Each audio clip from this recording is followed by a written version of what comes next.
할렐루야, 청년 여러분, 한 주간 잘 지냈지요? 네, 오늘도 우리 함께 말씀을 나누겠습니다. 그 전에 목마른 사슴이라는 찬양 함께 나눌 텐데 여러분들이 아는 그런 찬양은 아닐 것 같아요. 하지만 가사를 생각하면서 여러분 함께 은혜를 나누었으면 좋겠습니다.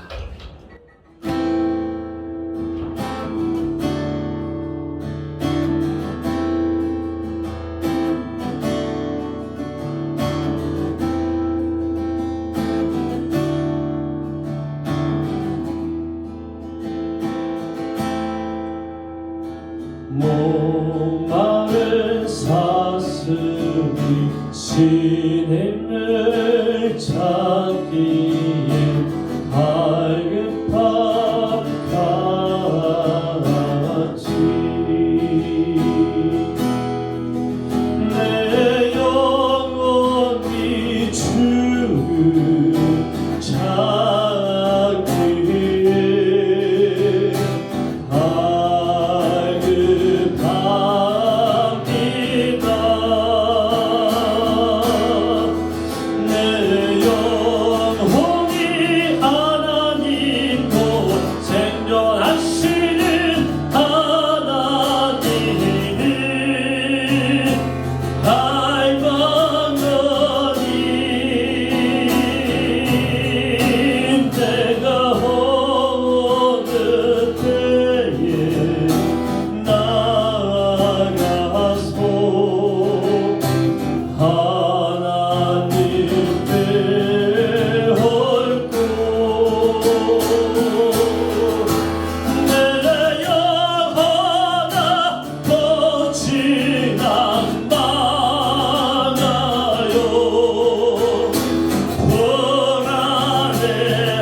주님을 찾기에 갈급한 같이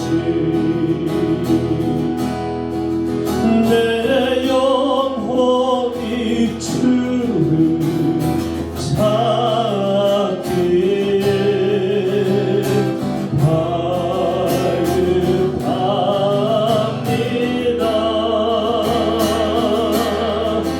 내 영혼이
나눌 말씀은 구약성경 잠언 9장 7절에서 18절까지 있는 말씀입니다. 거만한 자를 징계하는 자는 도리어 능욕을 받고 악인을 책망하는 자는 도리어 흠이 잡히느니라. 거만한 자를 책망하지 말라. 그가 너를 미워할까 두려우니라. 지혜 있는 자를 책망하라. 그가 너를 사랑하리라.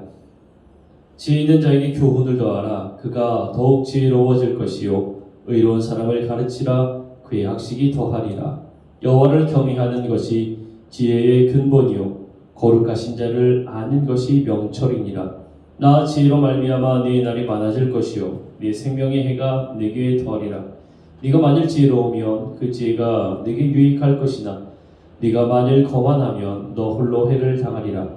미련한 년이 떠들며 어리석어서 아무것도 알지 못하고 자기 진문에 앉으며 서금 높은 곳에 있는 자리에 앉아서 자기 길을 바로 가는 행인들을 불러 이르되 어리석은 자는 이리로 돌이키라.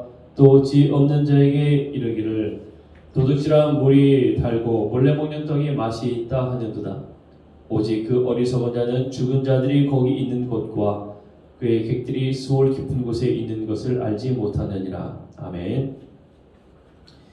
자, 우리 사랑하는 청년 여러분, 오늘은 지혜로운 삶의 시작이라는 제목으로 함께 말씀을 나누겠습니다. 이제 이 말씀을 우리가 함께 온라인으로 나누는 이 시간이 아마가 아니죠. 2020년도 마지막 주일입니다. 우리가 2020년도 마지막 주일 한 해를 마무리하면서 어떻게 보내고 또 새롭게 맞이할 2021년도를 우리가 어떻게 준비해야 될까 참 많이 고민해 볼 필요가 있는 때입니다.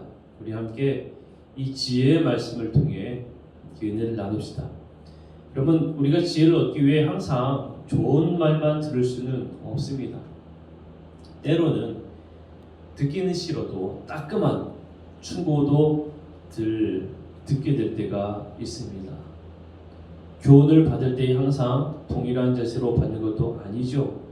오늘 말씀에서 지혜로운 자와 악인이 교훈을 받는 태도에 있어서 차이점이 있음을 이야기하고 있는 걸 우리가 보게 됩니다. 여러분, 따끔한 충고를 들을 수 있을 때가 행복한 시간임을 여러분 꼭 기억하십시오. 누군가가 나를 위해 정말 사랑하는 마음으로 걱정 어린 마음으로 해주는 말이구나 라는 귀한 시간입니다. 자, 말씀에서 보면 오히려 지혜 있는 자에게 교훈을 더하라 하고 있습니다. 의외지요?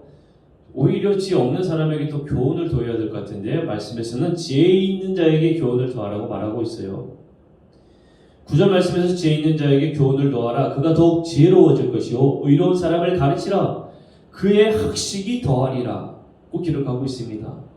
그와 반대로 거만한 자, 악인은 오히려 교훈을 더하지 말라고 말하고 있습니다. 책망을 하지 말라고 경고하고 있습니다. 오히려 악인이 교훈을 주는 이에게 책망을 하는 이에게 해를 끼칠까 두렵다라고 말하고 있어요. 자, 이것은 교묘하게 지혜를 받는 사람의 모습이 다르구나 라는 것을 우리가 알 수 있게끔 해줍니다. 자, 그러면 우리가 오늘 말씀을 통해서 함께 나누어야 될 첫 번째, 지혜를 들을 수 있는 사람이 되어야 한다는 겁니다. 자, 지혜를 들을 수 있는 사람이 되어야 한다. 자, 이거는 들을 수 있는 귀가 있으며 겸손하고 낮은 자의 모습으로 있을 때에야 비로소 가능한 겁니다. 들을 수 있는 귀, 그리고 겸손하고 낮은 자의 모습. 거만한 사람은 지혜의 이야기를 들을 때에 자신이 높다고 생각하기 때문에 지혜의 이야기를 듣지 않습니다. 좋은 교훈의 이야기를 듣지 않아요. 왜냐하면 나는 알고 있는 사람이니까, 거만하니까 듣지를 않아요. 교훈을 우습게 여기게 되는 겁니다. 이거는 우리가 경계해야 될 모습이죠. 경계해야 됩니다. 난 다 아는데 뭘? 아니에요. 필 하비트라는 사람은 이렇게 말합니다. 어떤 사람이든 장점이 있고 타인보다 뛰어난 점이 있다. 따라서 그것만 배우면 된다. 상대를 경시하는 순간 상대를 통해 배우고 성장할 기회를 스스로 놓친다. 이 일로 가장 손해를 보는 것은 자기 자신이다. 여러분 어떻습니까? 만약에 우리가 교훈을 받는 순간을 놓쳐버리면 결국 그 손해는 우리 자신이 된다는 겁니다. 자, 여러분들이 잘 아는 공자는 이런 얘기를 해요. 삼인행 필유아사라고 얘기합니다. 세 사람이 길을 가면 반드시 나의 스승이 있다라고 말합니다. 자, 세상의 교훈에서도 언제든 들을 수 있는 자세, 들을 수 있는 자세 이야기하고 있어요. 하물며 우리는 하나님의 말씀을 들을 수 있는 자세가 되어야 합니다. 하나님의 말씀을 들을 수 있어야 돼요. 우리가 거만할 때 하나님의 말씀을 들을 수가 없는 겁니다. 혹은 누군가가 교훈을 이야기할 때 그 이야기를 들을 수 없게 되는 겁니다. 그렇기에 지혜를 들을 수 있는 사람이 되는 게 얼마나 중요한지 모릅니다. 자, 두 번째, 지혜가 있는 자가 되어야 합니다. 지혜 있는 자. 자, 지혜 있는 자에게 교훈을 더하라 그렇게 말하고 있어요. 지혜 있는 자가 지혜를 얻는다라고 말하고 있습니다. 그렇게 우리는 지혜 있는 사람이 되어야 돼요. 지혜 있는 사람. 자, 지혜를 가지고 있어야 지혜의 이야기를 들을 수가 있다는 거예요. 우리는 얼마나 하나님의 지혜를 가지고 있는지 생각해 보아야 합니다. 세상의 지혜, 내가 얼마나 학문적인 지혜, 이게 아니에요. 하나님의 말씀을 통한 지혜입니다. 하나님의 지혜. 여러분은 언제나 하나님의 말씀을 들을 준비가 되어 있습니까?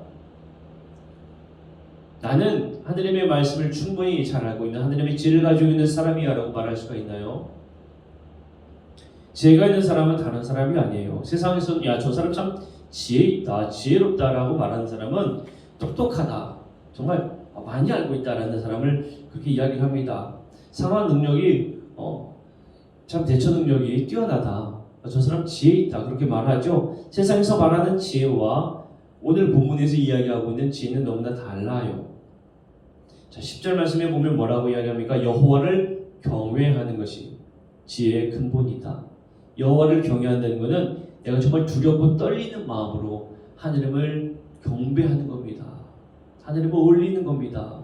두렵고 떨리는 마음으로 늘 하나님의 말씀 안에 거하고자 하는 사람, 늘 하나님의 말씀에 귀 기울이는 사람, 늘 하나님 앞에 경배하고 예배하는 사람, 그 사람을 지혜의 근본이 있는 사람이다 이야기하고 있어요.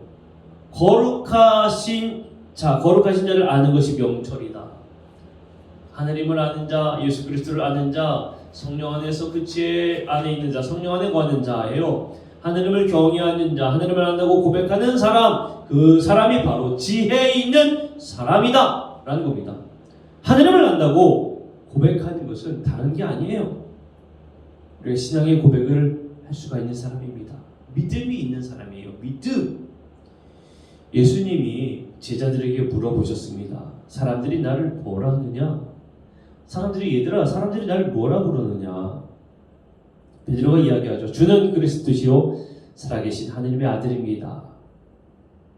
이렇게 고백했을 때에 예수님을 바로 알고 고백했을 때에 하늘에 계신 아버지가 알게 하신 것이다 라고 예수님이 말씀하십니다.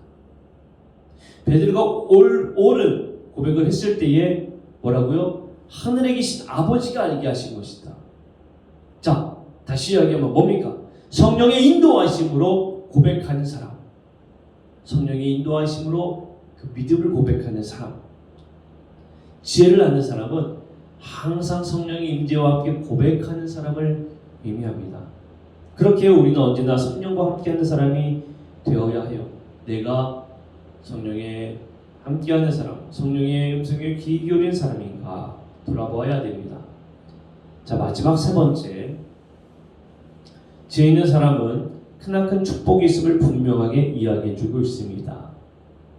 11절 12절 말씀에 네 날이 많아질 것이요 생명해가 더할 것을 이야기하고 있어요. 또한 지혜가 유익할 것임을 우리에게 말해주고 있습니다. 하나님이 주시는 축복을, 하나님이 주시는 그 복을 우리는 알 수가 있게 되는 겁니다. 그렇기에 우리는 지혜가 있는 사람이 되어야 합니다. 성령 충만하여 언제나 하나님을 아는 고백을 하는 믿음의 사람들이 되어야 한다는 이야기입니다. 지혜가 없다면 세상의 유혹에 우리는 넘어지게 됩니다. 세상의 유혹은 달콤하게 우리를 유혹합니다. 17절 말씀에 도둑질한 물이 달고 몰래 먹는 떡이 맛이 있다 그렇게 말하고 있어요. 그러나 이어서 18절 말씀에서 어리석은 자는 죽은 자들이 있는 것과 소울 깊은 곳에 있는 것을 알지 못한다 라고 말하고 있습니다. 우리가 어리석은 사람이 된다면, 세상의 유혹에 빠지게 된다면 우리는 죽음이 가까이에 있는 사람이 되는 것이고, 우리의 영혼이 죽음 가까이에 있으면서 알지 못하고 그곳에서 헤어나지 못하는, 눈치채지 못하는 사람이 된다는 겁니다. 사랑하는 청년 여러분, 우리는 지혜 있는 사람이 되어야 합니다. 지금 코로나19로 인해서 모두가 경계하고 있는 시기예요. 이럴 때에 그리스도인으로 그럼 어떻게 지내는 것이 옳을까? 여러분, 지혜 있는 자를 한번 생각해 보십시오. 2020년도 마지막 우리가 주일을 보내고 있는데 이 마무리를 어떻게 보내겠습니까? 어떻게 마무리 짓겠어요? 일단 어떻게 새로운 한 해를 준비하며 어떤 마음으로 여러분들을 준비하고자 합니까? 여러 가지 상황이 좋지 않아요. 사회적 거리두기로 인해서 제약되는 것도 너무나 많습니다. 이럴 때 우리가 어떠한 지혜를 가지고 살아가겠느냐는 겁니다. 여러분, 오늘 말씀을 잘 기억해서 지혜를 쫓는 사람이 되기를 소망합니다. 성령 충만하여 지혜를 얻기를 바랍니다. 하나님의 교훈의 말씀을 들을 수 있는 하나님의 자녀가 되시기를 바랍니다. 거만하고 교만한 자가 아니라 겸손한 자가 되시기를 바랍니다. 죄의 유혹을 이기는 우리 모두가 되기를 간절히 소망합니다. 기도하겠습니다. 사랑의 하나님, 2020년도 마지막 주를 우리가 보냅니다. 우리가 어떻게 마무리를 해야 될까요? 또한 새로운 한 해를 우리가 맞이하면서 어떻게 준비해야 될까요? 하나님, 저희들이 세상에 지혜를 쫓는 것이 아니라 하나님 말씀에 귀를 기울이고 주님께서 주시는 그 지혜 안에 거하게 하여 주시옵소서. 성령 안에 거함으로 그 음성에 귀를 기울이고 하나님을 향한 우리의 옳은 믿음의 고백을 하는 그리스도인들 되게 하여 주옵소서. 예수님 이름으로 기도드렸습니다. 아멘. 우리 사랑하는 청년 여러분, 벌써 2020년도 마지막 주일입니다. 2020년도 생각하면 코로나밖에 생각이 나지 않을 것 같아요. 더군다나 요즘에 또 확진자 수가 많이 증가하고 있죠. 아주 걱정이 많은 시기입니다. 이러한 시기에 우리가 새로운 한 해를 준비하게 될 텐데 여러분 주눅들지 말고 또 너무나 어려운 게 많다, 할 수 없는 게 많다 그렇게만 생각하지 말고 여러분 이 시기를 여러분들이 기회로 삼았으면 좋겠습니다. 그리고 2021년도에는 남들이 생각지도 못한 그 길을 발견하고 가는 여러분들 되기를 바랍니다. 그래서 정말 오늘 말씀처럼 지혜로 이 모든 악한 어려운 상황 잘 극복해 나가서 새로운 한 해 정말 기쁘고 알차게 준비했으면 좋겠습니다. 여러분들 건강하고요. 우리 또 다음 주에 이렇게 또 만나도록 하겠습니다. 여러분 늘 승리하세요. 안녕.